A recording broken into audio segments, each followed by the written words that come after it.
Por favor. ¿Sí? Caterina mandó un video de... Yo lo vi. Genial, Bárbara.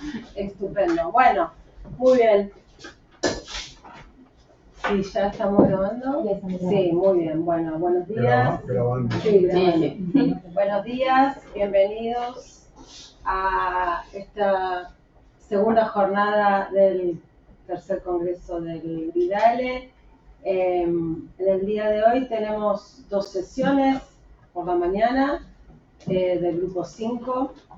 Vamos a empezar por la primera sesión, donde en lugar de 4 panelistas vamos a tener solo 2 y vamos a darle primero la palabra a Virginia Saldaña, quien nos escucha desde Córdoba, desde España. Así que Virginia, ya que hay solamente dos presentaciones, tendrías unos 20 minutos, no sé si es más o menos lo que habías calculado para tu presentación. Sí. Y te escuchamos. Gracias. Bueno, muchas gracias, María Victoria. Muy buenos días a todos y a todas. Buenas tardes desde España. Muchas gracias por la amable y merecida presentación. En primer lugar, desde luego, quisiera sumarme a los agradecimientos que siempre es importante y que seguro han sido ofrecidos a lo largo de todo el Congreso, a los organizadores del evento por el magnífico trabajo realizado. Ya es el tercer congreso en el que participo de alguna manera, por tanto me congratula a ello. Como alguno de ustedes sabrá, me encuentro vinculada al Grupo Gridale desde hace ya algunos años y para mí siempre es un honor poder participar en las actividades realizadas. Muchas gracias, profesor Vieira, por contar conmigo una vez más. Y bueno, la verdad que resulta complicado siempre tomar el turno de palabra para iniciar este tipo de jornadas, en este caso las jornadas del día de hoy, en el inicio de la mañana. Y bueno, he tenido oportunidad de ir escuchando a lo largo de estas jornadas al resto de participantes. Siempre es muy motivador, ¿no?, conocer un poco los aspectos y las perspectivas que se van desarrollando al respecto del tema de integración y demás. Y bueno, haciendo un ejercicio de valentía por mi parte, pues comenzaré de inmediato con mi exposición para tratar de ceñirme además a esos 20 minutos ofrecidos por la organización. Y adentrándonos ya en la materia que nos ocupa en el día de hoy, la propuesta que yo vengo a exponer versa de la siguiente manera: los procesos de votación en el seno de la Unión Europea. Un tema muy controvertido, estoy de acuerdo con ello. Ya sé que para el profesor Molina del Pozo, que está presente, también es un tema muy interesante y también controvertido y que genera mucha iniciativa de investigación al respecto de los procedimientos de evolución en el marco de la votación. Y debo comenzar pues rompiendo una lanza a favor de la evolución acontecida en el seno de la organización, que hoy en día ya conocemos como Unión Europea. Y es que, bueno, resulta difícil confeccionar una realidad ajena a ideas e hitos tan asimilados en la actualidad como son la libertad de tránsito o la existencia de una moneda única. Pero lo cierto es que estos hitos han sido desarrollados a lo largo de la historia de nuestra organización y no han sido innatos a su nacimiento. Y bueno, esto nos ofrece una visión o una perspectiva evidente de la grandilocuencia de la Unión Europea, indudablemente. Y como decimos, estas cuestiones fueron tratadas, fueron debatidas y puestas en marcha en determinado momento de nuestro pasado, y misma suerte entendemos que deberán correr aquellos aspectos que de manera sucinta pues vengo a tratar a lo largo de la presente exposición y que previsiblemente irán encaminadas a las cuestiones pues relativas a esa reforma institucional de la Unión Europea y la consiguiente reformulación de los tratados, sobre todo en el tema del proceso de votación. Entonces, bueno, parece que atrás quedan en principio ya los viejos y manidos debates al respecto de qué es la Unión Europea, cuál es su naturaleza o qué principios alberga su ordenamiento, y es momento, efectivamente, de dar respuesta a cuestiones de mayor profundidad, a cuestiones con perspectiva de futuro y ver exactamente hasta dónde queremos llegar y hasta dónde podemos llegar en el proceso de integración que dio comienzo pues hace ya más de 70 años. En mi caso parece que resulta todavía más complicado porque yo ya nací en el seno de esa organización ya fundada y desarrollada, y por eso fundamentalmente me gusta tanto echar la vista atrás, intentar conocer el aspecto evolutivo de la naturaleza de la organización y ver exactamente por qué es la Unión Europea lo que es hoy en día. Y por eso siempre intento hacer un balance de la situación y de la evolución que ha tenido lugar en esta organización. Y bueno, hace algunos meses tuve la oportunidad ya de lanzar algunas tímidas ideas al respecto de la materia que fundamenta mi presencia hoy aquí, aunque sea virtual, lamentablemente. Me gustaría estar con todos ustedes allí en Brasil. Y bueno, cuando tuvimos la oportunidad efectivamente de materializar el simposio relativo a la conferencia sobre el futuro de Europa, que tuvo lugar en la Universidad de Alcalá, y en el que pudimos compartir de manera personal, y bueno, fue un rato muy enriquecedor, unas jornadas muy productivas para todos. Y lo cierto es que esta conferencia ha venido evidenciando un cambio de paradigma en cuestiones tan procrastinadas de alguna manera, ¿no?, y relegadas a los futuribles de un mañana algo incierto, como son efectivamente la posibilidad de reestructuración de las instituciones, la renovación de los tratados o la revisión del sistema de votación. Y parece que esta misma iniciativa, en tiempos de déficit del sentimiento europeo, pues se hubiera entendido como impracticable o al menos de dudosa utilidad, ¿no? Sin embargo, pues parece que el escenario en que se realizó la conferencia sobre el futuro de Europa se ha venido desarrollando en un escenario, como digo, completamente diferente a lo que conocíamos hasta ahora, y sí se ha comprendido su utilidad y los beneficios que su desarrollo puede llegar a albergar. ¿Y cuáles son los elementos que han permitido ese cambio de paradigma? Vamos a intentar hacer un análisis somero de aquellas variables que han formado parte del argumento esencial por el que se ha llevado a cabo la realización de esta actividad, de esta conferencia. En primer lugar, el ensalzamiento de los nacionalismos y euroescepticismos. Esto es una realidad que parecía ya olvidada tras la efervescencia del año 2014, pero que, bueno, con los recientes datos de países como Italia, pues parece que vuelve a resurgir ese pensamiento eurófobo que nos llegó a preocupar en la década anterior, solo que en esta ocasión tales acontecimientos han generado un sentimiento de rechazo, o al menos así se percibe en parte de la población, cierto rechazo por parte de la ciudadanía europea y europeísta, de acuerdo con los datos ofrecidos con los últimos eurobarómetros que oportunamente en la redacción del artículo que tiene fundamento en esta investigación están detallados. La segunda gran motivación, indudablemente, el hito histórico acontecido hace apenas unos meses, la salida del Reino Unido de la Unión Europea.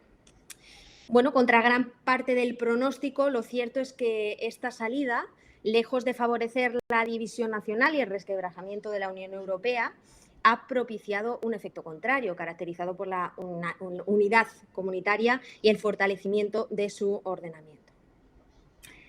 La tercera gran cuestión, que por supuesto no resulta ajena a ninguno de nosotros, la todavía presente crisis sanitaria provocada por la pandemia del coronavirus. Les confieso que yo sufro ya de cierto hartazgo con este tema. Hemos tenido ocasión de tratarlo y analizarlo en numerosos foros y no quisiera entrar en mayores detalles ni profundizar más. Además, sé que al profesor Carlos Molina del Pozo también está un poco cansado de este tema. Hemos tenido muchos foros, hemos compartido muchos artículos en los que hemos hablado de esta cuestión y bueno, pero sí que es una realidad. Lo cierto es que no podemos negar de momento que esta situación ha dejado una clara necesidad de la propulsión del grupo y el abandono de la lucha individualizada.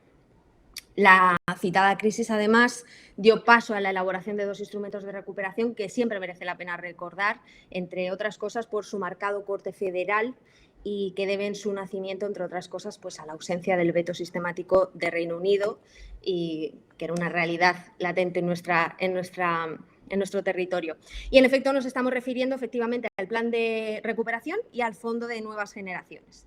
Ambos elementos son clave para el desarrollo y la reestructuración de la Unión Europea pospandemia y resultan de vital importancia también para entender el futuro de la Unión Europea o el camino que se pretende o se evidencia de cara a un futuro quizás algo lejano aún, pero es una realidad, ¿no? Son elementos federales que ayudan a comprender la mutación natural que viene sucediéndose en la naturaleza propia de este proceso de integración. Y el cuarto y último gran elemento que debemos destacar, la invasión rusa. Un tema que a todos nos tiene enormemente preocupados y que con motivo de su proximidad ha hecho reflexionar enormemente respecto a la situación. Los europeos han experimentado un sentimiento de empatía, se ha despertado en ellos la necesidad de pertenencia al grupo. Esto es muy importante de cara al proceso de integración y esta situación se ha visto claramente evidenciada además en el desarrollo de la propia conferencia y en el cambio de paradigma que se produjo de alguna manera en la forma de producirse las sesiones desde el inicio de la guerra. Esto también tuve oportunidad de comentarlo en aquel simposio. Lo que hasta el momento se entendía ya como una conferencia encaminada a reformas y propuestas de carácter más puntual, acabó convirtiéndose en el avance hacia un modelo de corte federal con la búsqueda de reformas sustanciales en el panorama comunitario. Entonces, el enfoque es radicalmente distinto. Y, en definitiva, bueno, considero que todas estas cuestiones y algunos otros acontecimientos destacables de la historia reciente de la Unión Europea pues han supuesto la idoneidad de la celebración de esta conferencia y la justificación de las conclusiones que con ella se han desarrollado. Y lo cierto es que el carácter que presenta en la convocatoria pues ha estado marcado por cierto halo de incertidumbre, por problemáticas evidentes al respecto de la accesibilidad. Como todos sabemos, podríamos hablar de varias problemáticas que se sucedieron en la conferencia: el acceso de la sociedad civil a las sesiones, la reestructuración del tiempo en que se llevó a cabo la conferencia, la escasísima repercusión pública de la celebración y de los resultados, que esto es un elemento que aún a día de hoy no se entiende. Bueno, se fundamenta en que países como España, por ejemplo, no tienen una cultura de desarrollo académico en los colegios en los que se indique a los niños dónde están, dónde albergan su día a día, que son parte de la Unión Europea. No se habla del Día de Europa, no se... Falta mucho camino por recorrer y la repercusión pública, desde luego, es prácticamente nula en países como el nuestro. Y otro de los elementos, por supuesto, la ausencia de representación ciudadana al inicio de la primera sesión de la conferencia. Esto también lo pudimos ver y lo tratamos junto al profesor Aldecoa, que también nos visitó en ese simposio.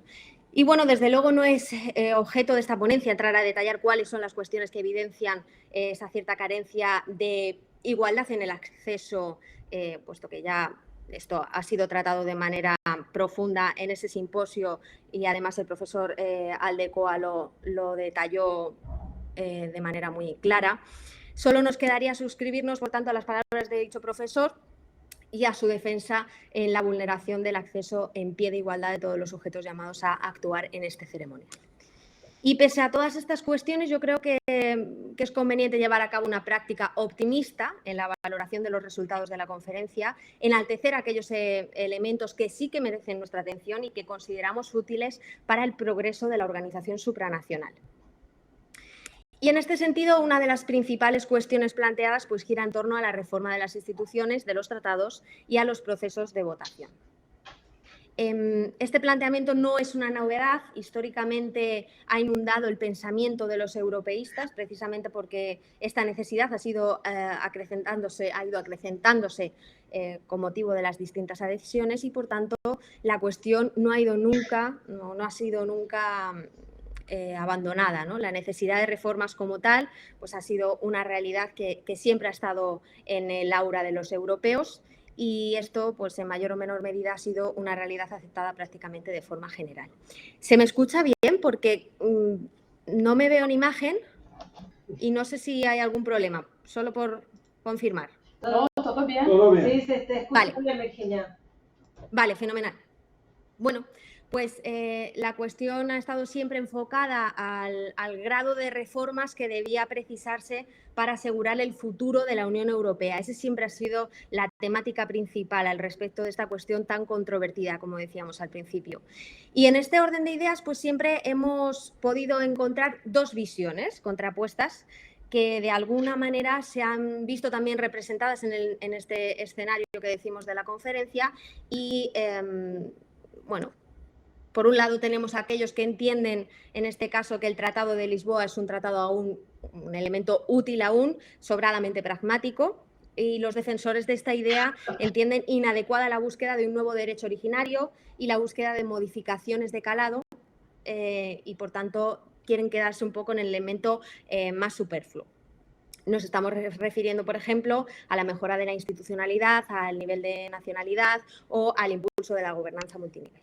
Y, por otro lado, aquellos que entienden la necesidad de una reforma estructural de la Unión Europea. Y esta reforma estructural de la Unión Europea, para este grupo de defensores, pasa por la conversión del Consejo en una verdadera Cámara Legislativa, la supresión de la unanimidad, el empoderamiento de la Comisión como un verdadero y único poder ejecutivo, la instauración de un sistema de cabeza de listas para la elección de su presidente o incluso el otorgamiento del poder de iniciativa legislativa al Parlamento Europeo. Y, evidentemente, estas ideas han calado en la escena comunitaria de manera sustancial.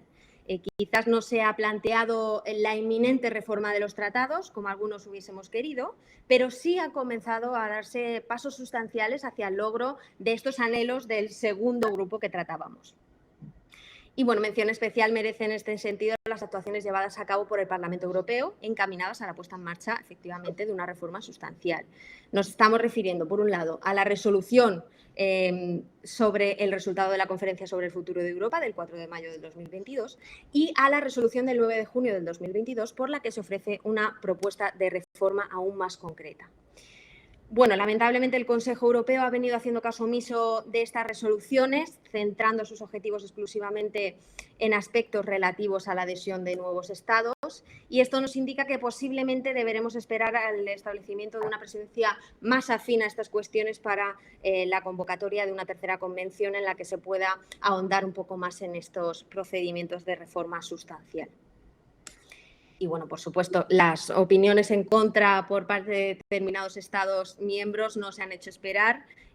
Ha circulado un no-paper firmado por 10 Estados miembros, que además lleva circulando algún tiempo, y en el que se plantea un rechazo categórico de los países firmantes a la posible reforma de los tratados y del sistema institucional.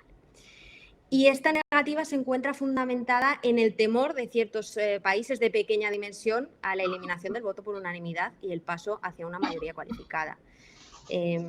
No obstante, este tipo de negativas pues bien podrían ser salvadas con la búsqueda de una alternativa más adecuada, quizá, ¿no? Se me ocurre, por ejemplo, la implantación de un sistema de 2 tercios. Habría varias alternativas que se podrían estudiar y analizar para adecuar un poco las circunstancias al cómputo total de Estados miembros.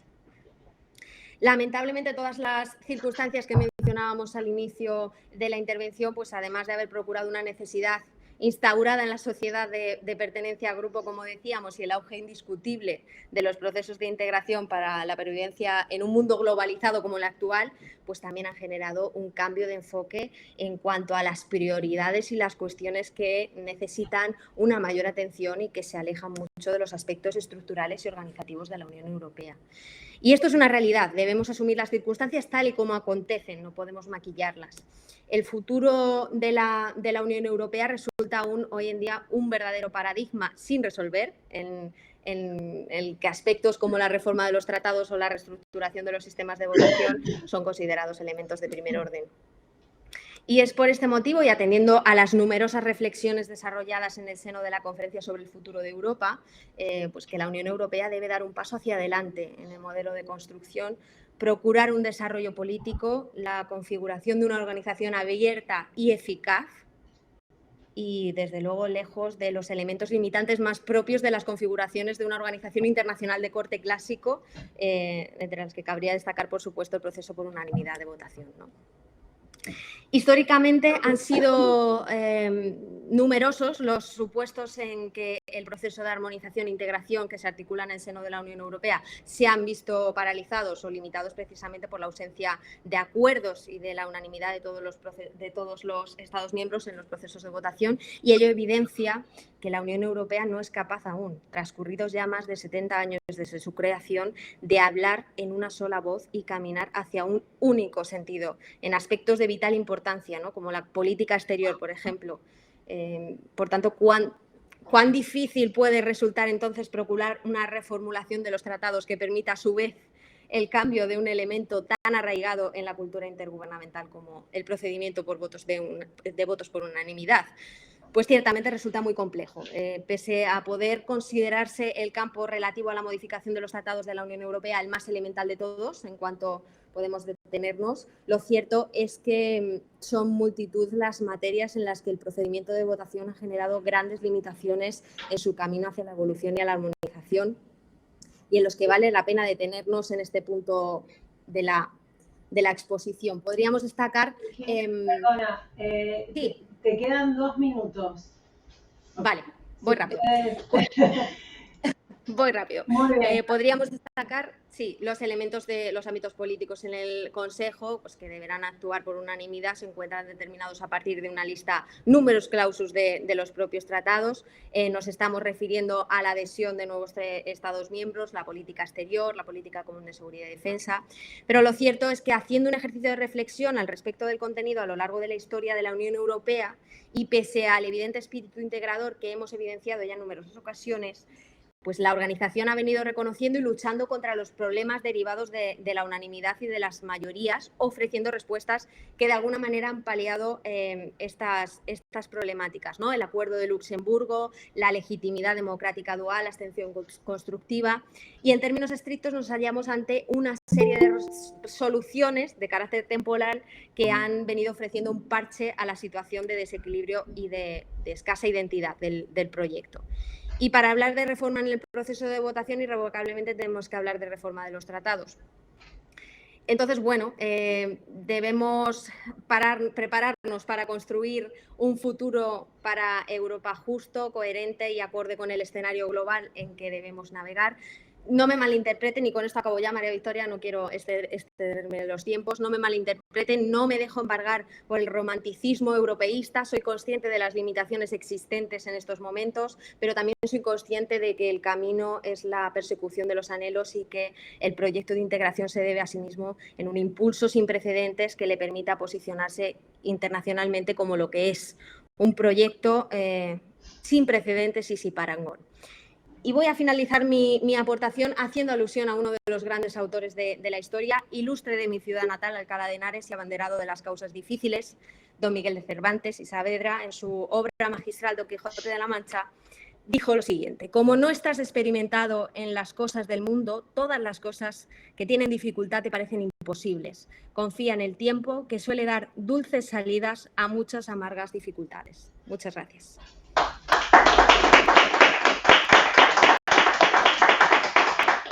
Bueno, muchas gracias, Virginia, por tu presentación. No sé si puedes seguir acompañándonos en esta sesión. Genial, estupendo. Entonces, a continuación le vamos a dar la palabra a Silvia Simoni.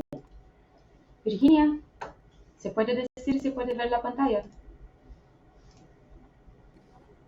Sí. ¿Sí? Sí. Okay.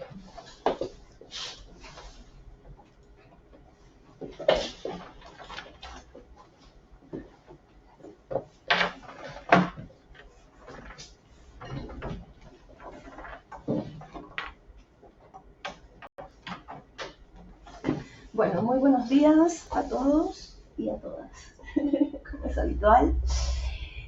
Me adhiero a los agradecimientos y además felicito a todos los que hacen posible estos encuentros, que renuevan las amistades y generan nuevos amigos. Así que eso es muy, muy valioso.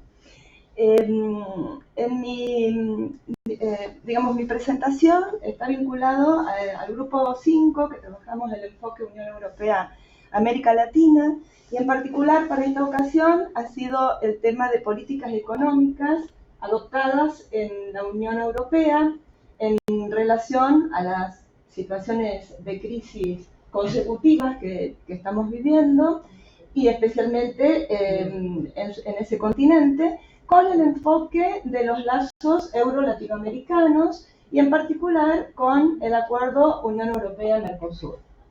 Entonces el trabajo ha sido estructurado en plantear, digamos, mínimamente cuáles son las prioridades entre esas políticas económicas instrumentadas por Europa, luego la vinculación en relaciones comerciales y de inversión que advierto que este tema ha sido trabajado cuantitativamente en trabajos previos a los cuales pueden recurrir para ver no solo el estado de esas relaciones, sino también la evolución durante décadas.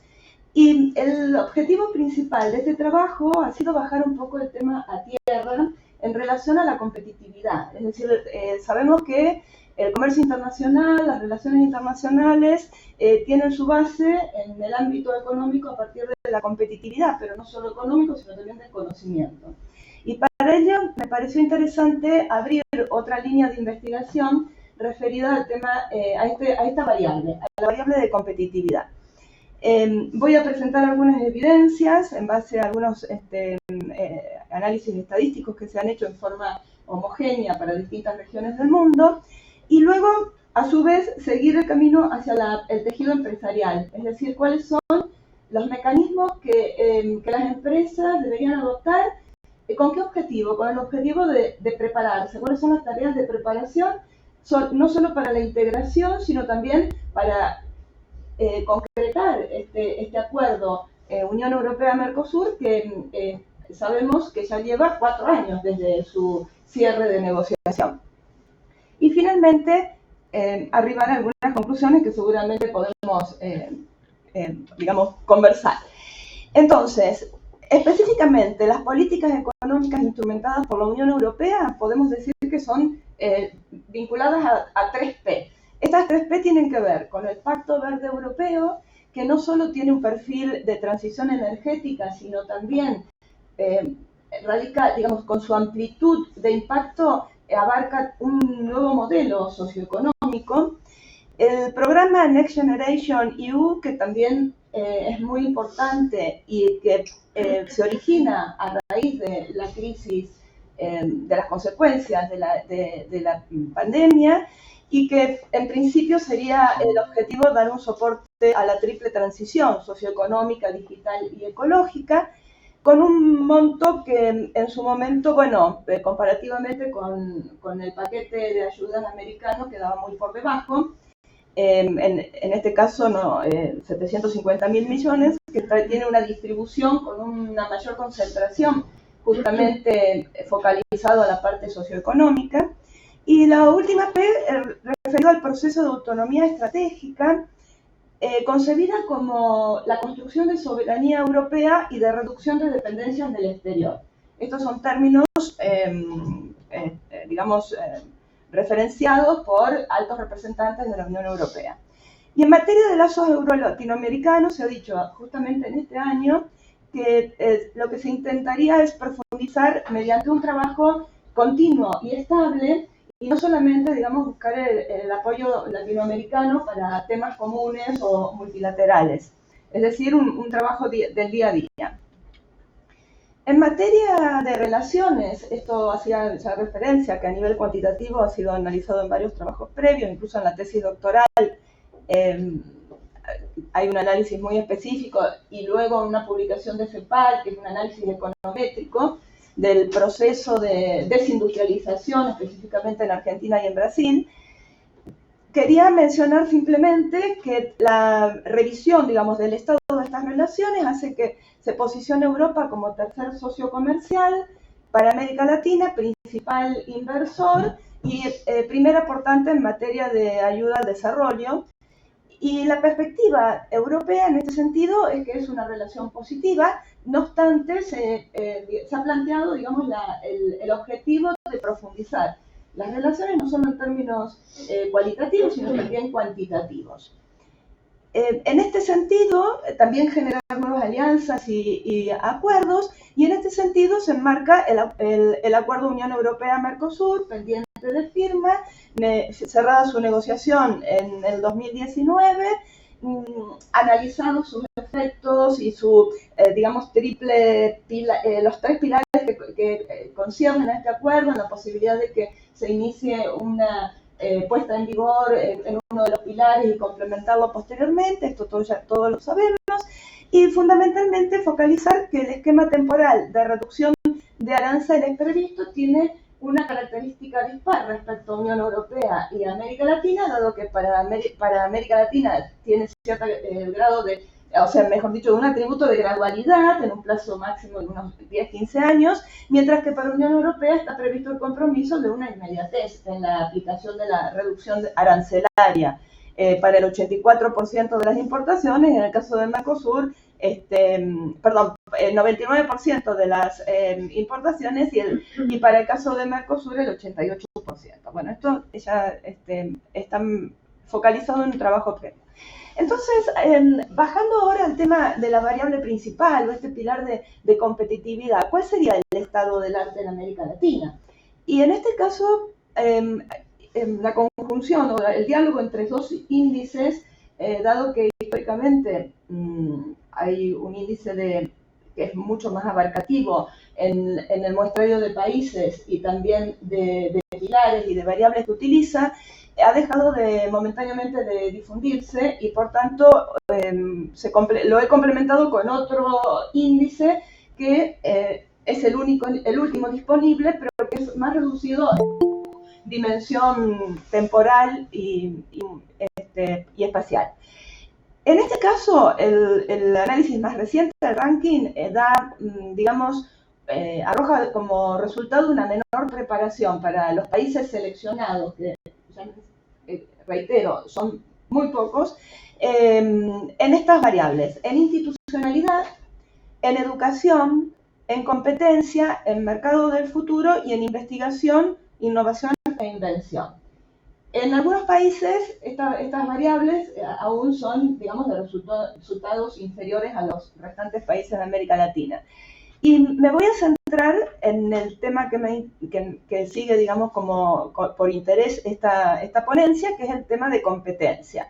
Pero lo vinculo con el tema de educación también, porque siempre, primero, porque la Unión Europea y en la asunción de la presidencia sueca, que casualmente me encontró en Europa y he presenciado la conferencia dada por el representante del país, de este país, ha mencionado que, digamos, la Unión Europea ha determinado la educación como la preocupación de este año.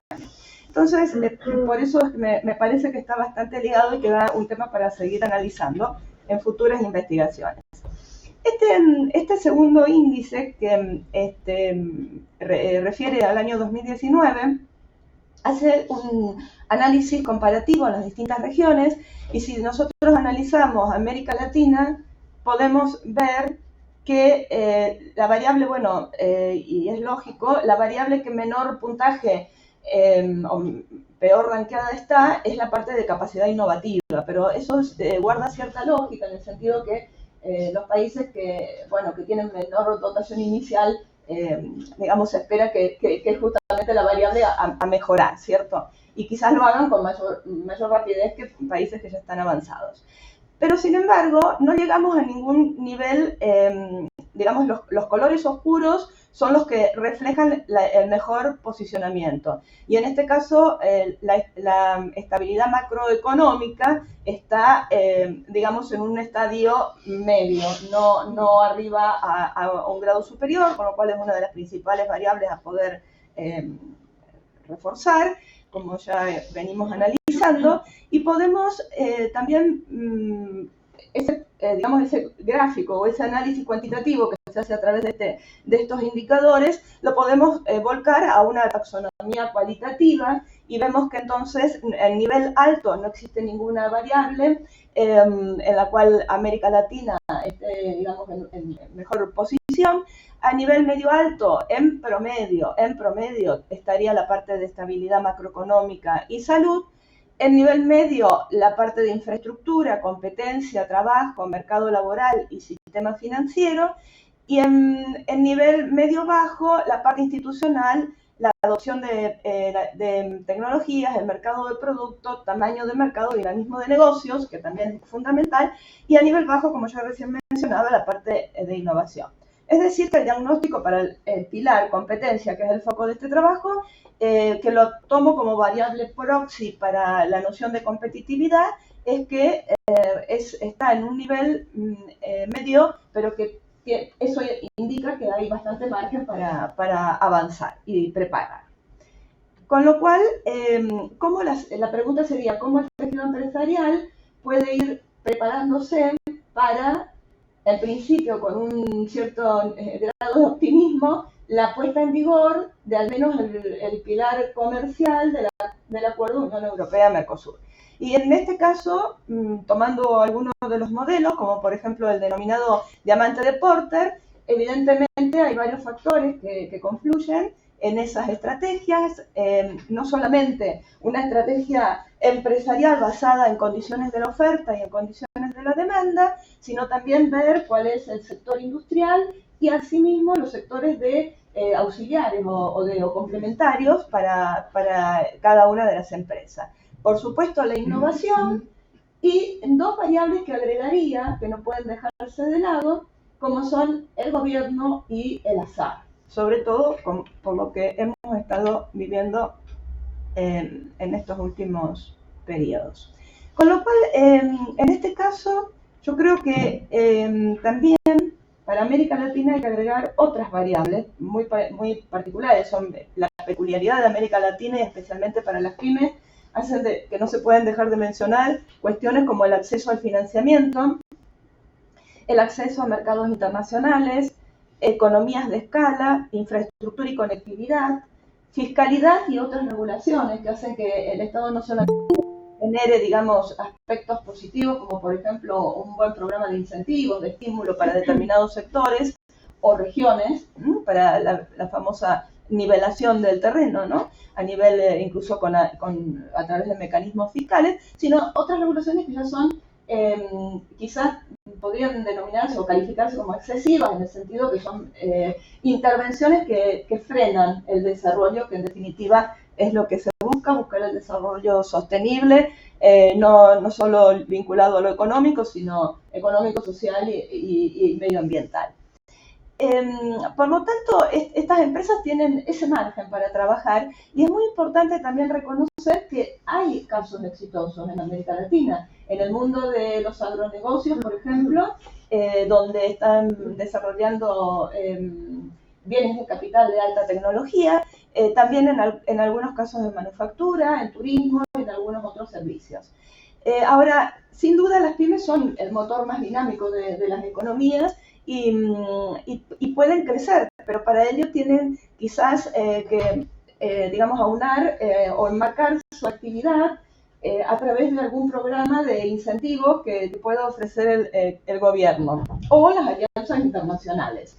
Y en materia entonces de alianzas internacionales y conjuntamente con lo que el gobierno puede hacer, yo creo que en definitiva lo que se requiere es un esfuerzo compartido, es decir, el esfuerzo desde el ámbito empresarial y también desde el ámbito del sector público. Y cuando hablo del tejido empresarial, incluyo las empresas del Estado o empresas mixtas.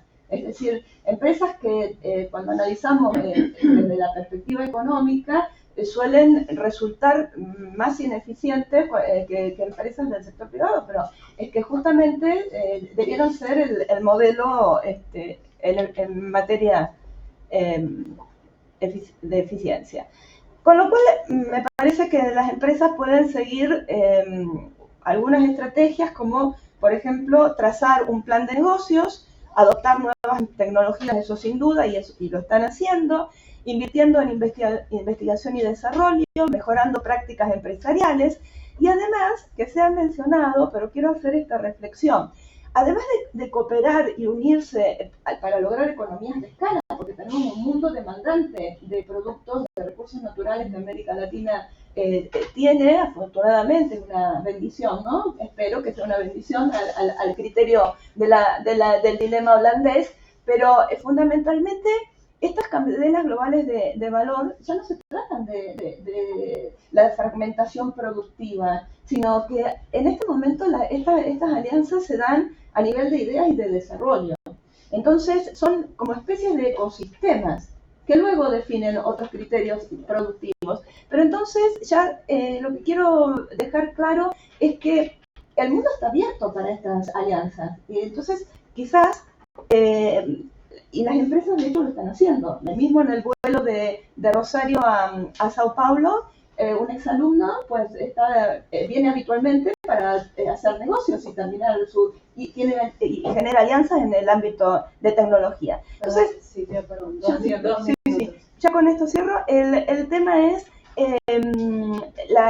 esta tendencia y este cambio de las cadenas globales de valor, me parece que son a su vez generadoras de este upgrading fundamentalmente, y además estas economías de escala necesarias, porque cuando hay una demanda de países con una población que supera ampliamente la capacidad productiva de los países latinoamericanos, que necesitan para responder a esa demanda a poder asociarse.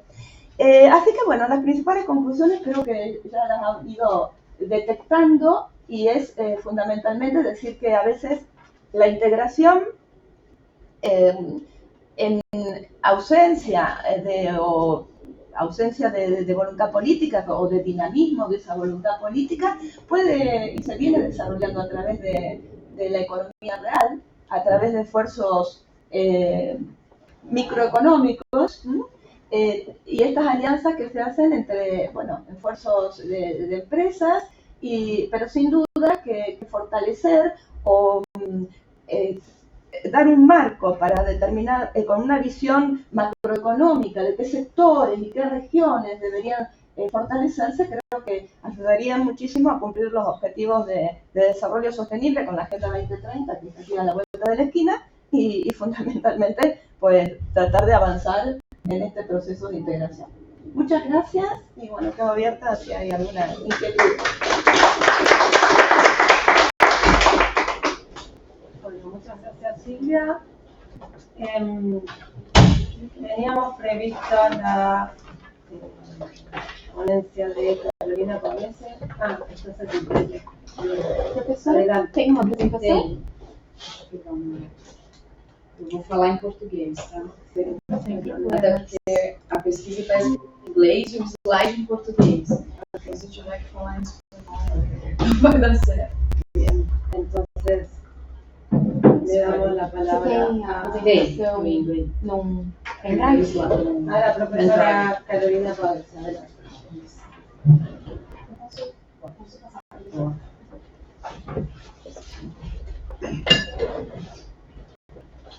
Bom, primeiro, bom dia. ¿Hace frío? É que ali tá ligado. Isso é o. Isso. Esse acho que tá desligado, mas ele tá ligadão lá, bem em cima. No, pero ella estaba en la última, yo no estaba muy bien. Estaba al final. Não, ele pode clicar aqui. Aqui talvez não te pegue por conta da câmera. Já depois de lá mesmo. Pero al final uno termina Posso mudar a câmera? Peraí, deixa eu tomar uma tiradinha bem aqui, né? Sí, sí. Aí, pronto. Aí Por 11. você consegue ficar sentado aqui. Sí. Você mesma. Quanto tempo eu tenho? 20 minutos.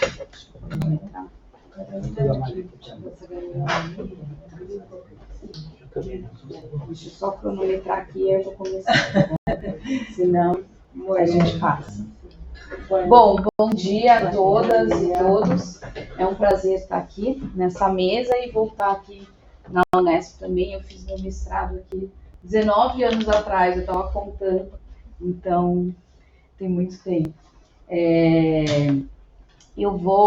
Quando eu vi a formação da mesa, eu achei que estava um pouco eclética. Eu falei, gente, como a gente vai conseguir fazer um diálogo? Mas fiquei feliz que a apresentação da Silvia endereçou o acordo Mercosul-União Europeia também, e acho que a gente pode fazer um gancho entre as duas apresentações para que a gente possa fazer uma discussão talvez com um pouco mais de coerência, né, ou não tão fragmentada. O acordo Mercosul-União Europeia tem tomado bastante repercussão na mídia recentemente, com a tentativa de se impulsionar e se dar um novo ânimo político, sobretudo ao acordo, para que ele possa entrar num processo de ratificação, né? E a a visita da Ursula von der Leyen ao Brasil, ao Chile e à Argentina, né? O Chile não entra, mas enfim, a Argentina também colocam na pauta o acordo Mercosul-União Europeia, e há algumas arestas, então alguns problemas que estão tentando negociar e rever, sobretudo no que tange a questão da sustentabilidade. E aí a gente já faz uma conexão com a fala da Silvia. Nesses 20 anos do acordo, se evoluiu muito na inclusão e na conclusão de um acordo muito compreensivo, com várias questões polêmicas e novas para acordos comerciais na parte do Mercosul, né? E aí a gente coloca a questão de licitações públicas, então public procurements, que é algo que o presidente Lula está querendo, inclusive, rever no acordo, né? E essa própria entrada de cláusulas de sustentabilidade, com o capítulo 14 do acordo, que vai entrar também uma coisa meio last minute, devido à grande crítica que o acordo enfrentava por estar sendo muito cego e ignorando as questões de sustentabilidade. E é justamente esse o ponto que a União Europeia está agora tentando empurrar um anexo para reforçar os compromissos dos países do Mercosul com o Acordo de Paris e com a sustentabilidade, para tentar minimizar o impacto negativo no meio ambiente que esse acordo potencialmente carrega. Entretanto, nessa retomada de alguns ajustes, uma questão que ainda permanece ignorada no acordo é a sua dimensão e o seu impacto na perspectiva de gênero. Isso tem sido silenciado ao longo desses 20 anos, não se falou sobre isso, e o acordo é extremamente fraco, ou quase cego no que diz respeito à questão de gênero. Então é isso que eu vou tentar abordar nesses 17 minutos que me sobram aqui. A primeira questão é como pensar essa relação entre economia, gênero e comércio. Num discurso mainstream, tanto teórico quanto também político, que se faz sobre comércio e economia, tenta-se colocar o comércio como sendo neutro na questão de gênero, né, e imparcial, onde as oportunidades são criadas e, tendencialmente, a sociedade vai se beneficiar sobre isso, né? E aí, na economia política internacional tradicional, se foca nessa discussão de estados, mercados, derivativos, né, que vem a partir de uma lógica de escolha racional, então, muito associada com um discurso de meritocracia também, né? Focando nessas relações de produção, comércio, emprego, legislação, distribuição, indicadores macroeconômicos e, consequentemente, desconsiderando importantes relações sociais e estruturais de poder que todas essas agendas implicam e reforçam, né? E aí a gente destaca a questão do gênero, que fica muito negligenciada e marginalizada e que portanto, resgatada pela economia política internacional feminista. Eu gosto muito dessa citação da Jaga, que ela vai falar que, como todas as sociedades são estruturadas por sistemas de valores de gênero que atribuem status e privilégios desiguais às homens e mulheres, a maioria, se não todas as questões sociais, trazem significados e consequências para as mulheres que são tanto diferentes daquelas que carregam para os homens, né?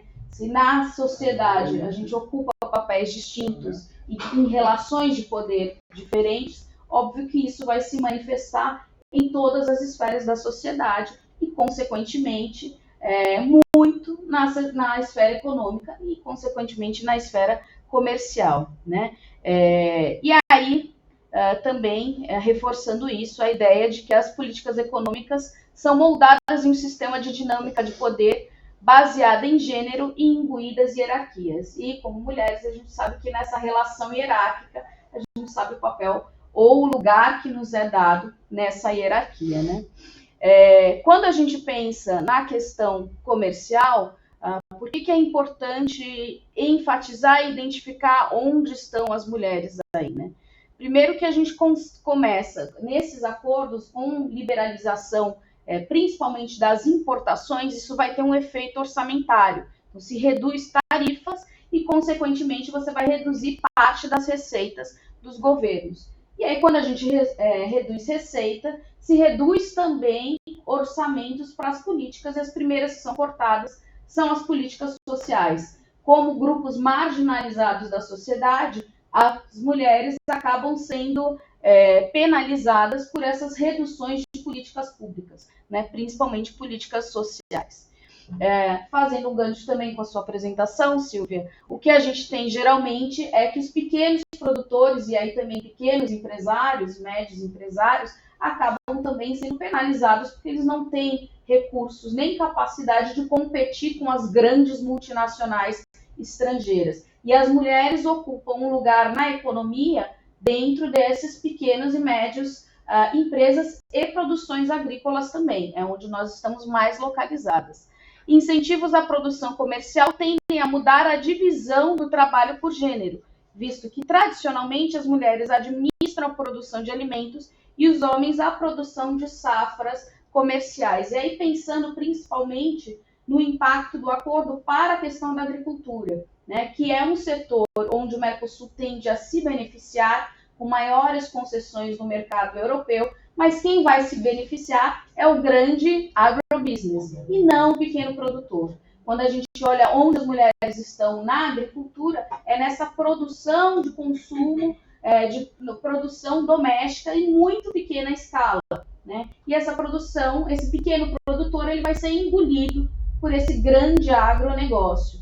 Nesse processo, de novo, todos os grupos que são menores ou que são mais vulneráveis nesta cadeia de produção acabam sendo também excluídos e negativamente impactados. E aí a gente destaca a questão das mulheres. Em termos de exportação, a gente tende a ter uma priorização da produção de atividades não comercializáveis para as relações capitalistas, né? Então, a gente desloca essa produção, ou seja, só o que rende acaba se enfatizando e a gente acaba também, de novo, realocando recursos para setores que são orientados para a exportação e vão, de novo, influenciar o tamanho dos negócios. As mulheres não são os grandes exportadores, né?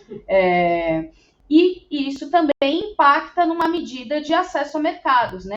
Há uma falta de disponibilidade de assistência técnica, de informação, incluindo acesso a crédito, que é um problema muito grande para a gente ter uma maior presença das mulheres na questão econômica. A ideia de se incluir perspectivas de gênero, capítulos sobre gênero, cláusulas de gênero ou gender mainstreaming, né, que é um conceito muito mais amplo, em acordos comerciais, ela começa a ganhar mais ímpeto, justamente em 1995, com a Conferência de Bangkok, né? E aí a gente vê no âmbito da OMC a adoção de uma resolução para se chamar por cláusulas de gênero a partir de 2011. Né? E aí a gente vê um deslocamento maior, embora seja muito incipiente. A gente vai ter agora com a secretária-geral sendo uma mulher, né, a criação de um grupo informal ad hoc de trabalho sobre gênero que vai impulsionar isso. Mas esse gráfico aqui, ele localiza, então, os acordos que se tem comerciais com provisões de gênero. Aqui foi um estudo feito que levantou 556 acordos regionais de comércio que foram notificados nesse período à OMC. Dentre esses, 296 são ativos e só 74 acordos de 296 ativos vão ter uma cláusula de gênero. Tá? Então, ainda muito incipiente e muito pouco representado. O teor dessa cláusula vai variar muito. Então, às vezes, você tem um capítulo muito compreensivo, né? Ou, às vezes, um ou outro artigo no acordo. Então, há essa heterogeneidade. E a gente pode observar aqui também, pela legenda, que a maioria desses acordos envolve um parceiro comercial do norte global, né? Onde essa questão de gênero, pelo menos no ponto de vista formal, ela está muito mais presente e há uma demanda maior para a inserção disso. Nos acordos Sul-Sul, há uma menor presença da questão de gênero, também do ponto de vista legal e formal. A efetividade disso é um assunto de outra análise, né? E aqui, novamente, a gente vê essa expansão, então, de acordos notificados, a Declaração de Buenos Aires, que eu mencionei para vocês, de 2017, que vai chamar no encontro da OMC de 2017, que vai justamente pedir que os acordos incluam a provisão de gênero, e a gente vê com a menção explícita, são 83 desses 577 que são notificados, né? E poucos entram realmente em vigor.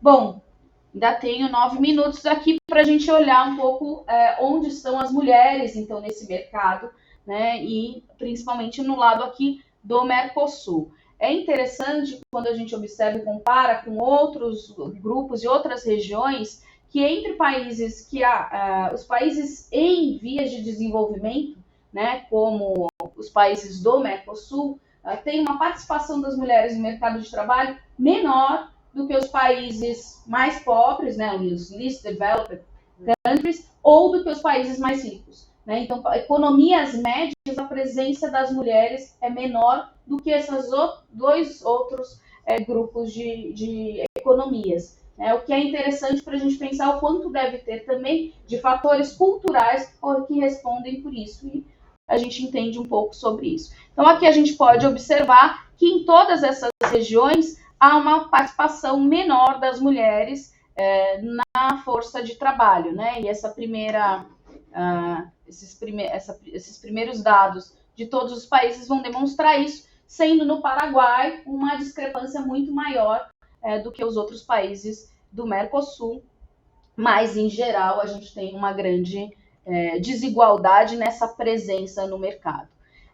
Quando a gente olha em termos de participação das mulheres por setor, no primeiro gráfico a gente vê a importância dos setores para o PIB, e aí a gente destaca, comparando aqui na barra mais clara a União Europeia e na barra mais escura o Mercosul. Então a gente vê a importância nos dois blocos do setor de serviço disparado, né? Seguido da indústria, onde a gente tem uma presença um pouco maior no Mercosul do que na União Europeia, porque na União Europeia o serviço é mais forte, e na agricultura a diferença é bem sensível nesse sentido, onde a agricultura tem uma importância de cerca de 8% em média do PIB do Mercosul. Na União Europeia é bem menos do que isso. Bom, se a gente vai querer pensar como o acordo impacta, a gente precisa localizar também onde estão esses sujeitos, né? E aí a gente vê uma concentração aqui da participação de emprego das mulheres nos setores. Em ambas as regiões, as mulheres estão maciçamente mais presentes no setor de serviço, até porque é o maior, né? Então há uma correlação clara, sendo que no Mercosul, que a indústria é o segundo maior, a gente tem uma presença menor das mulheres, e a gente vai depois para a agricultura também com uma presença significativa e relativamente parecida. Então a gente vê que os perfis da presença das mulheres no mercado de trabalho e na economia nos dois blocos é muito similar. Aqui, novamente, um fator muito importante de se enfatizar é a presença das mulheres na economia informal, né? E principalmente mencionei bastante a agricultura. A gente vai pensar essa pequena agricultora, porque ela vai estar numa atividade informal, né? E esses acordos, eles tendem, quando eles têm regras que tentam impor legislações trabalhistas, as regras da Organização Internacional do Trabalho, como está no acordo Mercosul-União Europeia, eles acabam protegendo apenas o trabalhador que está formalmente empregado, né, com uma ocupação formal. Os informais, que são grupos que crescem cada vez mais, inclusive na nossa área também, né, com consultorias e tudo mais, uma informalidade de luxo, porque a gente não pode comparar, mas essa informalidade que tem crescido, ela fica negligenciada desses acordos em geral, né? E isso gera um problema também para a gente pensar para frente a efetividade desses acordos, visto que a informalidade tende a crescer em todos os setores, em todas as classes e tipos de atividades, né? Mas nesse caso a gente vê aqui, principalmente se vocês observarem, né, a presença das mulheres nessa barra aqui mais clara, e eu vou destacar o Brasil. Na economia, na parte agrícola, 84% das mulheres estão em atividades informais, né? No Paraguai também, então a gente vê um paralelo muito grande aqui, um número muito expressivo, principalmente na agricultura, mas na média geral, Eu devia ter feito um gráfico com a média aqui. Mas na Argentina, 50%, no Brasil, 40%, no Paraguai, 70% das mulheres estão na economia informal, né, e no Uruguai, 23%. Então, é uma presença um pouco assimétrica para o bloco, mas muito expressiva das mulheres nessa informalidade, com qualquer descobertura de legislações que eventualmente possam trabalhar. O que é problemático sobre o acordo? O acordo ele é cego em relação às questões de gênero, né? Como é um acordo misto, a gente vai ter os 3 pilares do acordo, então uma parte de cooperação política há mais menções à questão de gênero, mas é uma parte meio diplomática para se estabelecer diálogos, né? Tem pouco efeito prático. No capítulo, no pilar de cooperação, que visa uma cooperação mais técnica, a gente vai ter um pouco mais também de presença para algumas áreas de cooperação nessa área meio de soft power, cooperação em educação, tecnologia, onde há menções para gênero, mas na parte de trade, que é o que nos interessa aqui, há uma negligência, uma ausência, qualquer menção de gênero. Onde aparece gênero, justamente nesse último capítulo, socado ali meio last minute, que é o 14, de sustentabilidade, e aí o que se vai falar indiretamente é que vai se respeitar as regras da Organização Internacional do Trabalho e não se fazer discriminação de gênero. É isso, né? Então, não tem cláusula de gênero e, o que é mais problemático, não houve estudos de impacto sobre do acordo sobre a questão de gênero, né? Aliás, no lado do Mercosul, pelo menos não foi publicizado nenhum estudo de impacto sobre nada, nem sobre sustentabilidade. A gente viu do lado da União Europeia alguns esforços nesse sentido, né? Eles comissionaram, esse aqui é um estudo que foi feito pela LSI, né? Então a LSI foi convidada para fazer esses estudos para a União Europeia, e no relatório da LSI, o primeiro que saiu em 2009, vai haver essas menções aqui para o impacto de gênero. Então, vou ler rapidamente. As principais preocupações da liberalização do comércio na agricultura sobre o bem-estar das mulheres e as relações de gênero estão relacionadas ao potencial aprofundamento da feminização dos ativos produtivos, oportunidades de emprego e condições de trabalhos desiguais e pobreza. Isso pode resultar em acesso e controle diferenciado da terra e outros efeitos diferentes em termos de segurança alimentar. Espera-se que a competição entre agricultores por novas terras aráveis aumente o preço de terras e também conflitos fundiários em áreas onde até a posse de terra é fraca. Os pequenos produtores podem ser os perdedores nesse processo, incluindo as mulheres. Os impactos adversos de gênero podem surgir através da perda de meios de subsistência tradicionais e oportunidades limitadas para as mulheres no setor formal, né? Então, isso é o que o estudo da União Europeia vai falar, porque aqui a gente não trabalhou sobre isso, né? E depois o reconhecimento... Vou encerrar. 2 minutos. Não, tenés 2 minutos todavía. Então, vamos lá, calma, dá tempo. O reconhecimento, né, o que eles preconizam? O reconhecimento de que existe um risco latente de que o acordo, em alguns aspectos, acentue desigualdades nos países do Mercosul, afetando especialmente mulheres que trabalham no setor agrícola ou estão em condições de informalidade ou com rendimentos mais baixos, ou seja, pelo menos a metade das mulheres e as mulheres de classes mais baixas, né? Inclusive, uma observação muito fundamental quando a gente fala em mulheres, é importante entender que esse é um grupo absolutamente heterogêneo, né? E quando a gente vai pensar como qualquer coisa impacta sobre a desigualdade de gênero, a gente não pode colocar todas as mulheres numa mesma categoria. É importante destacar, principalmente na América Latina, mulheres é um grupo extremamente heterogêneo, com muitas diferenças em termos de raça, classe, sexualidade, atividade profissional, níveis de instrução, e isso impacta profundamente os lugares que a gente ocupa na sociedade, as oportunidades e as dificuldades que a gente tem, né? Então, nesse caso aqui, o que a gente vê é que o acordo não só impacta as mulheres, mas como impacta as mulheres que já são muito mais vulneráveis, né? Então, acentua essa desigualdade social e essa desigualdade também entre nós, mulheres, né? Aí, de novo, né, o que eu já tinha mencionado, mas uma pouca menção no pilar de cooperação, e aí vem esse capítulo de desenvolvimento, artigo 13, que vai falar que vão buscar interrelações para desenvolvimento de habilidades e igualdade de gênero. E morre aí o artigo. considerações finais estão nesse 1 minuto. Primeiro que essas negociações são resultados dessa negligência da questão de gênero, né? Depois, mesmo que ele tenha uma menção nesses 2 primeiros pilares da questão de gênero, na parte de comércio, que é o que realmente vai ter um impacto na economia, no desenvolvimento e no nosso dia a dia, ele é ausente. E ser ausente significa o quê?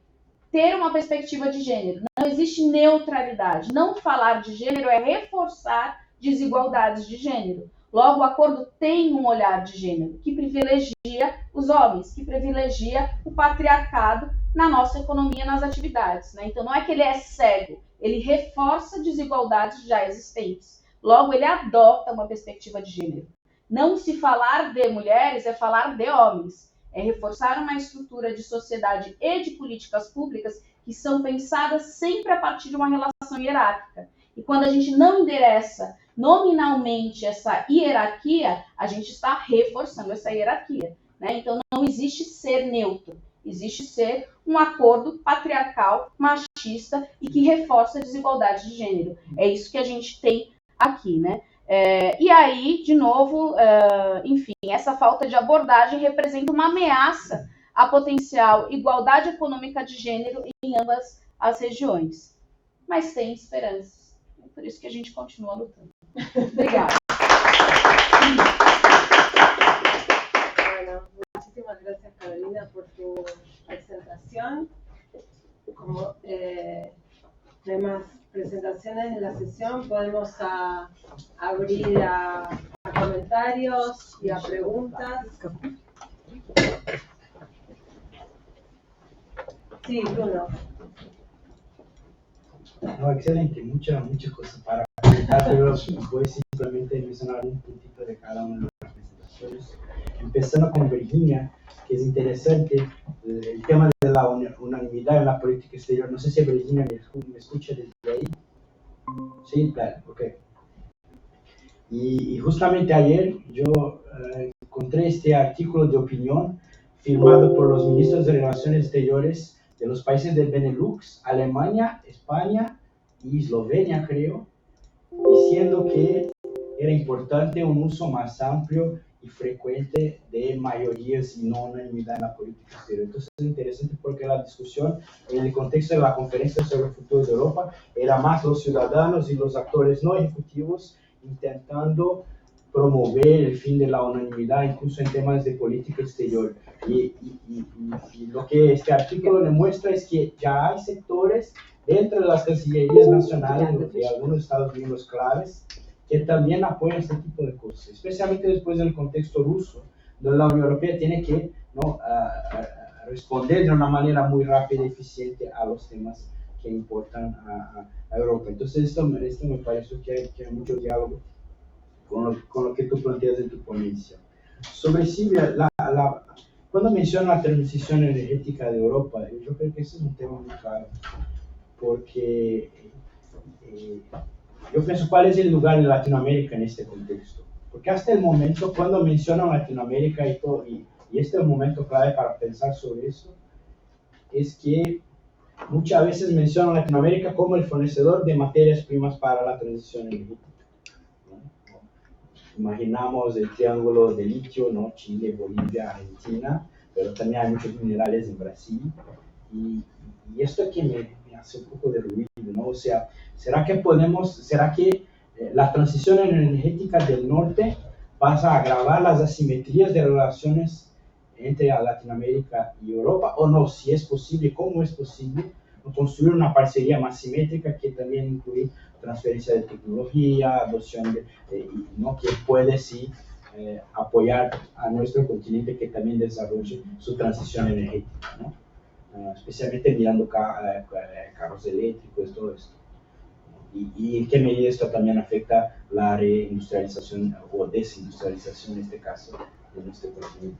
Y el último caso, muy interesante tu investigación, Carolina. Yo también pensaba en estos temas y siempre, porque se habla mucho de medio ambiente, pero en género. Entonces, una cosa que me llama la atención, como la Unión Europea no ha puesto más cosas en el acuerdo, se presionó mucho con el medio ambiente, pero simplemente no, dejó fue una posición completamente marginal, un tema que supuestamente sería fundamental, ¿no?, dentro de la cuestión del gender mainstream de la Unión Europea. O sea, cómo esto no está más mainstream en los acuerdos comerciales. Y tal vez la salida, ¿no?, si hay que hablar de esperanza, sea en el pilar de la cooperación, que es un pilar que no se avanzó mucho. O si lo avanzó, no tenemos la información todavía, porque todo lo que salió está muy vinculado al pilar comercial.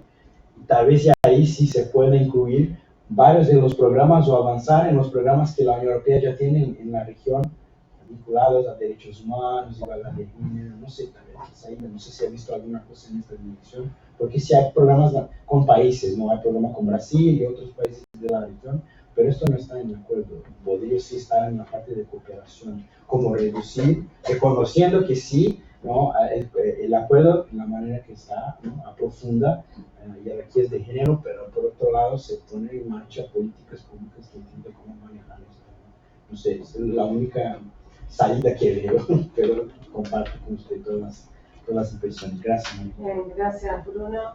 Vamos a tomar algunas preguntas más. Amalia. Sí, ante todo, bueno, muchísimas gracias por las 3 presentaciones muy interesantes, muy estimulantes. Yo tenía, digamos, algunas preocupaciones compartidas, digamos, tenemos que poner una conexión mental ahí, con respecto al tema de, digamos, que mencionaba Silvia, de la transición energética, la tentación un poco, digamos, de ese neoextractivismo, de ese nuevo enfoque, digamos, ¿no?, de la visión Eldorado, que ha sido la que ha predominado, digamos, desde la época de la conquista en adelante. Bueno, prevenirnos un poco, digamos, en ese sentido, en lo que es la materia, digamos, de transición energética y las inversiones que probablemente vendrán o están, digamos, proyectándose para América Latina. Me pareció muy feliz la coincidencia de las 2 presentaciones, la de Silvia y la de Carolina, ¿no?, el paralelismo, digamos, de la problemática respectiva frente a lo que es la liberalización comercial y la necesidad, creo yo, de definir un nuevo rol para las políticas públicas diferenciadas desde nuestros países también, digamos, ¿no? O sea, no es solo la Unión Europea y la cooperación técnica la que nos va a resolver esto, sino que los propios países se tienen que posicionar frente a esto. Yo estoy radicada en el norte del Uruguay, en el Uruguay profundo, donde hay menos diversificación productiva, donde están los peores indicadores socioeconómicos, y está llegando la gira que está organizando la Unión Europea, que tiene una embajada allí en Uruguay, con un programa que se llama Inspira Pyme. Bueno, eso es hablar chino básico en el norte profundo del Uruguay, digamos, ¿no? Porque hay escasa densidad, digamos, de pymes y bueno, es preocupante realmente, y eso es lo que está encarando la Unión Europea, ¿no? No estoy hablando de lo que está haciendo el Estado uruguayo, que bueno, en algunos indicadores, como nos mostraba Carolina, estamos bastante bien. Sí, muy Uruguay bien, es muy bastante realmente el nivel de formalidad que tiene, digamos, el mercado laboral, la inserción de la mujer, digamos, pero aún así yo ahí tengo una preocupación grande, digamos, de si esto no reforzaría asimetrías si es que no se trabaja. Y tenemos tiempo, ¿no? Porque venimos retrasando la firma del redondeo del acuerdo desde el 2019 y bueno, seguimos en este caldo de expectativas, ¿no? Entonces, bueno, recuperar un poco el rol de la política pública diferenciada en el ámbito de, digamos, productivo y bueno, con ese énfasis de género. Muchas gracias realmente por la presentación. Muchas gracias, Amalia. No sé si alguien más quiere hacer. Yo tenía 2 comentarios. Uno para Silvia, cuando hablas de la combinación de rankings y tomás competencia como proxy para competitividad, me hizo un poco de ruido porque competencia uno lo entiende como el número de actores que compiten en un mercado en diferentes sectores. Entonces no sé cómo lo toman esos rankings, porque si lo toman de esa manera no sería una proxy para competitividad, claramente. Entonces eso por un lado. Por otro lado, para Carolina, realmente me encantó tu presentación. Quería saber dónde tenés publicado tu investigación. Digamos, comparto con Amalia, pero sobre todo con Bruno, ¿cómo puede ser que la Comisión Europea no haya logrado incluir esta?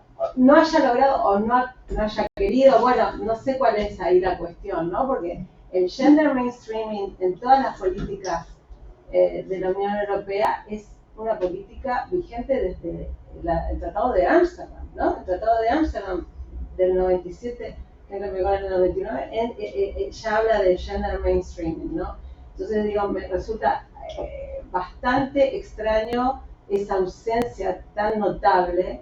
Y por otro lado, ¿qué rol ha tenido la sociedad civil, tanto en la Unión Europea como en el Mercosur? O sea, claramente no ha logrado llegar al proceso de toma de decisiones como para que esta cuestión de género se haya incluido desde otro lugar y con otra impronta y con otra relevancia, ¿no? Entonces, un poco, también me llama muchísimo la atención la ausencia de la cuestión de género en este acuerdo. Bien, eso es entonces la primera ronda de comentarios y preguntas. No sé quién quiere contestar, si Virginia, Virginia, no sé si está. Virginia, ¿estás ahí? ¿Cómo dijo? Sí, estaba ahora mismo. Estaba.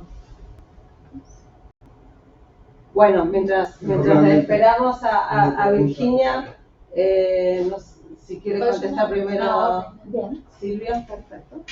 De acuerdo. Bueno, gracias por los comentarios. Realmente los esperaba porque son signos de pregunta.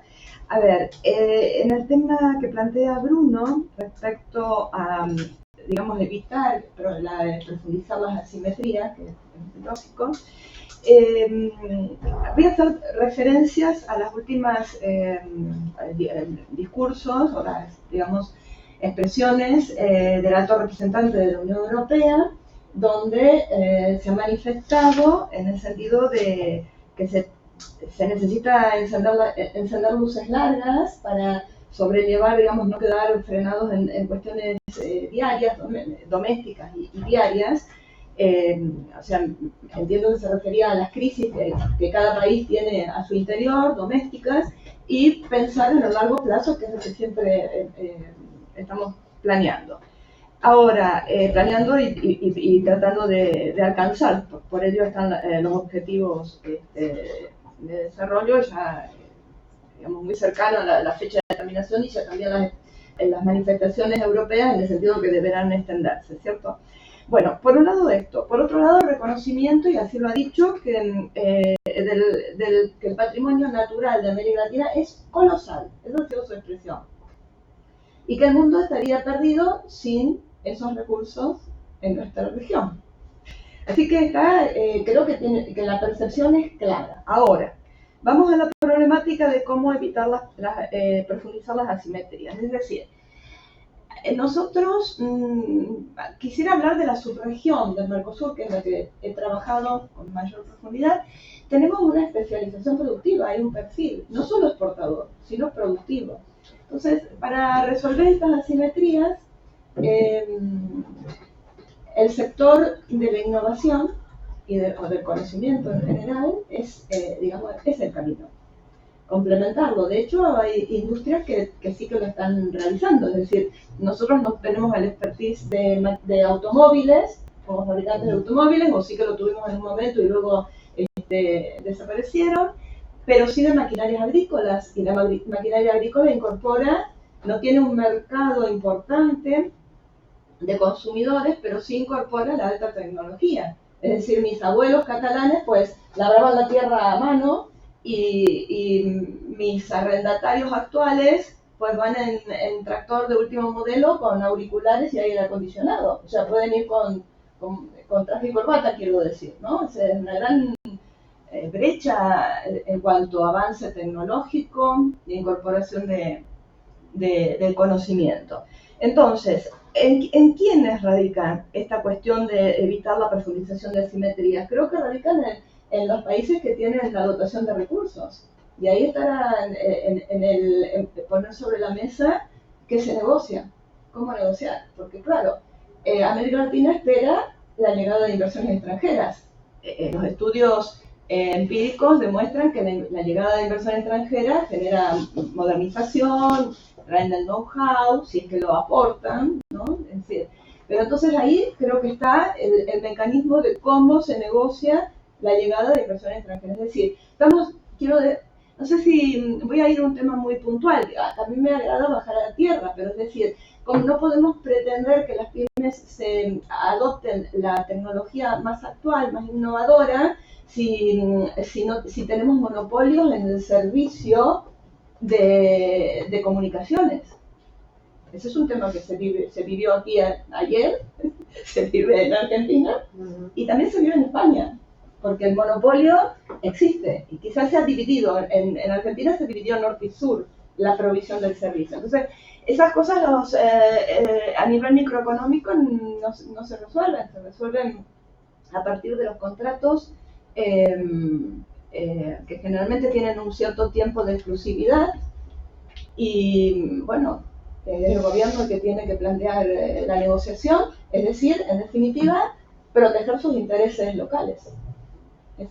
Creo que va por esa vía, creo. Igual puede haber otras alternativas.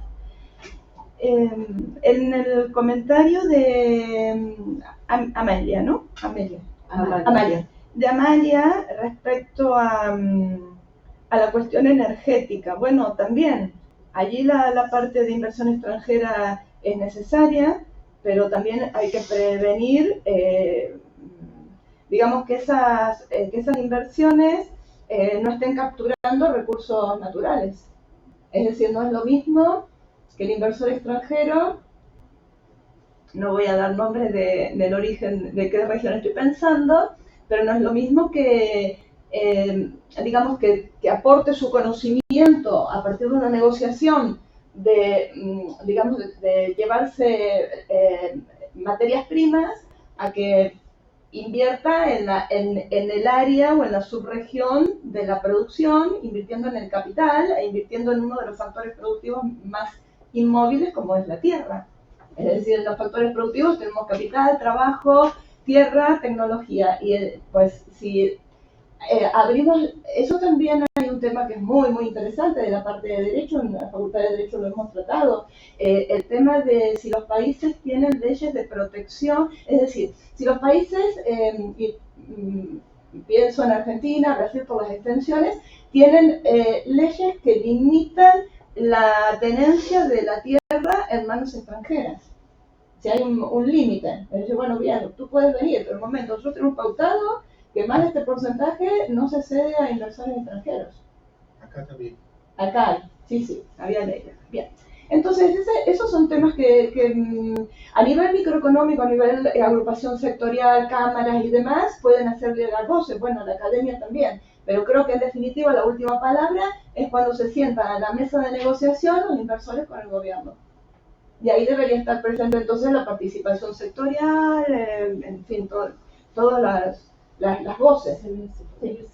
Bueno, y lo último es tu comentario. Bueno, sí, el tema de... El comentario de competencia y competitividad depende de los pilares que toman cada uno pero es como un círculo concéntrico, es decir, el punto más pequeñito, el círculo más pequeñito es la productividad. Entonces, si no existe productividad, no vamos a arribar a la competitividad, y si no tenemos competitividad, pues el país no va a tener presencia en la competencia internacional y bueno, es como un desglose de un sendero, que no son sinónimos, pero que sí encaminan para el mismo objetivo. Ya. Bueno, muchas gracias Silvia. No sé si quiere responder Virginia. Le damos la palabra a Virginia, Carolina. Sí, Virginia, tenías un comentario de Bruno. Sí, perdona, porque es que estoy conectada con el wifi del hotel y va y viene como puede. Bruno, efectivamente estoy de acuerdo con el planteamiento que haces. Sí que es cierto que dentro del desarrollo del artículo que presentaré a Gridale cuando sea oportuno, sí que hablaba también de ese desayuno informal que se celebró hace 3 semanas, en el mes de mayo, se celebró un desayuno informal por parte de 9 países que fue iniciado e impulsado por la ministra de Asuntos Exteriores alemana y efectivamente va un poco en esa línea. Como decimos en España, ahora mismo en política exterior actuamos poco, mal y tarde. Yo creo que para ser operativos hay que empezar a tomar decisiones de este calado porque es la única alternativa que tenemos y ahora mismo con los conflictos que tenemos con países vecinos no podemos llegar tarde a todo y de la manera en la que lo estamos haciendo. Estamos solventando el problema como se puede, pero sí que es cierto que si queremos ser operativos, la alternativa desde luego es la erradicación de este tipo de baches o de límites. Bien, sí, sí, cómo no. Gracias, Virginia. Sí, cómo no, al hilo de lo profesor. que está diciendo Virginia y de lo que tú has planteado, tenía que decir que efectivamente esto no nos lleva nada más que a una conclusión. La Europa de las 2 velocidades. Está un poco en la línea de lo que Virginia ha estado exponiendo esta mañana en su ponencia, ¿no? Aquí la única posibilidad que hay es las 2 velocidades. Hay una serie de países que quieren echar para adelante la política exterior y hay otros que no. Y como no va a haber unanimidad de ninguna de las maneras, pues no se puede actuar y así vamos, mal, tarde y desgraciadamente cada uno un poco por su área. Y con una guerra en Europa, y sin ponernos de acuerdo.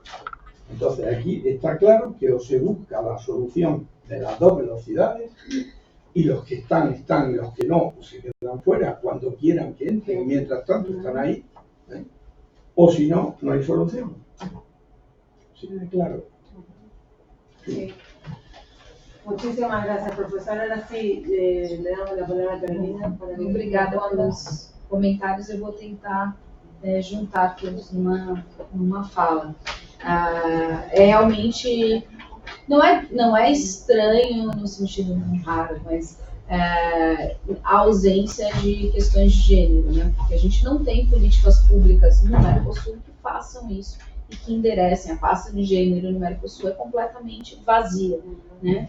E em nível dos estados a gente tem uma discrepância muito grande também na questão de gênero, né? Não é um tema que transborda. Aliás, a ideia de políticas públicas diferenciadas, ela tem um lado positivo, porque é necessário se dar visibilidade e se endereçar, mas o ideal é que a gente não faça essas políticas públicas diferenciadas, porque senão parece que você tem uma pasta e tudo precisa ser trabalhado naquela pasta, né? E todas as outras temáticas continuam sendo endereçadas sem questionamento. Deixa eu tentar explicar. Que a proposta do gender mainstreaming é justamente isso, né? Você romper. Eu gosto de falar que as questões de gênero são tratadas tipo menu kids. Quando você olha o cardápio, todos os outros pratos não servem para criança. E aí você lembra que tem crianças que vão ao restaurante.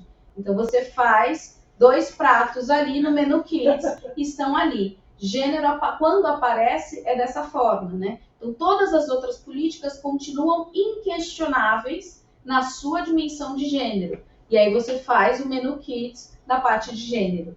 A ideia de gender mainstreaming vem justamente para se desconstruir isso. E você olhar absolutamente todas as políticas e as agendas com esse olhar não só de gênero, mas interseccional, que é o ideal de uma sociedade tão plural e tão desigual. O problema não é a pluralidade, é a desigualdade que reside nessa pluralidade, né? E que se faz valer dessa pluralidade.